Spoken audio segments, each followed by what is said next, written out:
اهلا بيكم في قناه على اليوتيوب. معاكم دكتور امنيه احمد سالم. اول حاجه نصلي على النبي كده ان شاء الله، ونبدا النهارده فيديو جديد.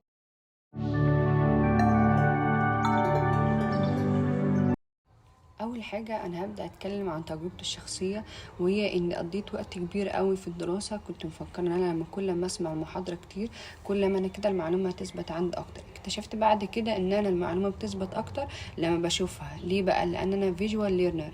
ازاي بقى؟ اكتشفت بعد كده ان انا محتاجه ارسم خرايط، ومحتاجه ان انا ارسم مخططات معينه في المذاكره. فكل ما ارسم المخططات دي كل ما كانت المعلومه بتثبت عندي اكتر. طب ندخل بقى على الموضوع، وهي ازاي بقى نذاكر كويس. عشان تذاكر كويس 8 حاجات مهمة لازم تعملها.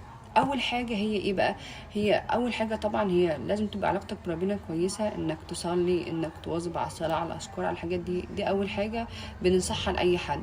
طب تاني حاجة بقى مهمة.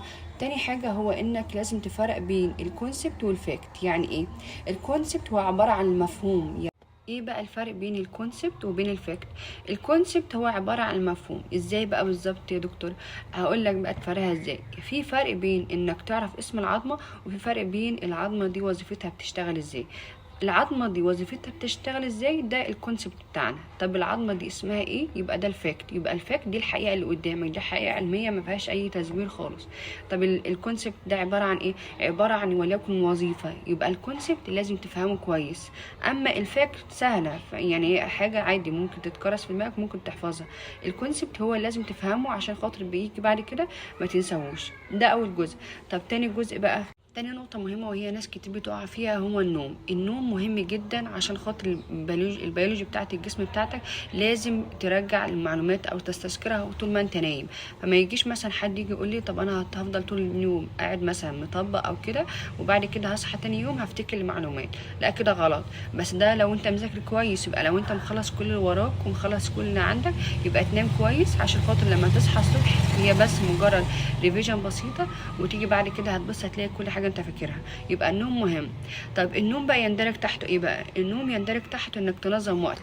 تنظم وقتك ازاي بقى؟ هقول لكم على طريقه كنت منظم بيها وقتي.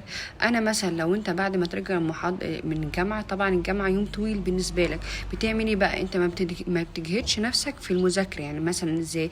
يعني مثلا ما تجيش تقول لي مثلا بعد يوم الجامعه انا ذاكر 5 محاضرات، هذاكر 3 محاضرات كده، لا غلط. امال بتعمل ايه؟ كنت مثلا محاضره وسكشن او سكشنين بالكتير قوي. ليه؟ هو على قد يدوب عدد الساعات اللي انت ايه اللي انت هتقدر تستوعب فيها. انا معروف يوم الجامعه اصلا كده كده بيروح بسرعه. فانت بس هي بس انك بتعمل حاجه بسيطه ولكن محاضره وسكشن بس. وبعد كده ايه؟ وبعد كده خلاص تاني يوم مثلا بتروح الجامعه.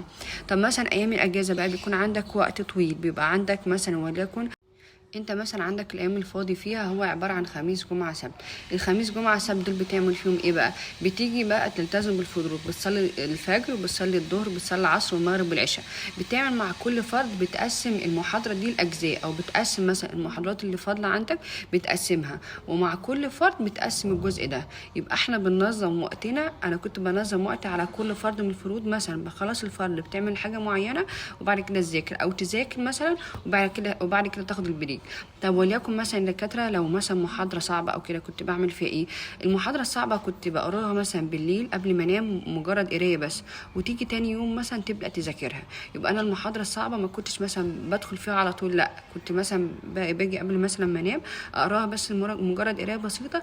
وبعد كده الصبح بقى الواحد بيكون فايق، بتبدا تفطر وتنظم يومك.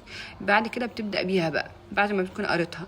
طب انا مثلا يا دكتور المحاضره دي صعبه. طب لو المحاضره صعبه، يبقى بعد كده انت بتوطي الاكسبكتيشن بتاعتك. يعني مثلا ما تجيش تقول لي انا هذاكر 5 محاضرات في اليوم او كده، لا انت بتذاكر على قد امكانياتك، على قد قدراتك.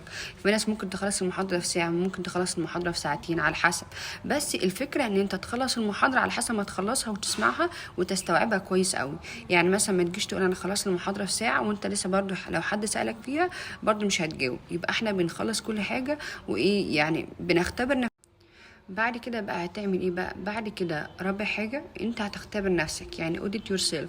ازاي بقى؟ يعني بعد ما تخلص كل حاجة انت بتسأل نفسك مجرد سؤال بسيط، حتى مثلا في المحاضرة، او مثلا الموضوع ده بدأ ازاي اصلا. لو حد سألك من بره اصلا، وليكن مثلا انا ذاكرت موضوع مثلا عن الدايابيتس ميليتس، تمام، وجيت قلت لك مثلا المانجمنت او تريتمنت بتاع الدايابيتس، انت اصلا اوريدي ذاكرتها. تيجي مثلا قبل ما تنام مثلا تيجي تقول لي طب خلاص يبقى المانجمنت مثلا بتاع الدايابيتس هيبقى 1 2 3، يبقى انت اصلا اوريدي انت فاكر الحاجات دي لما تختبر نفسك.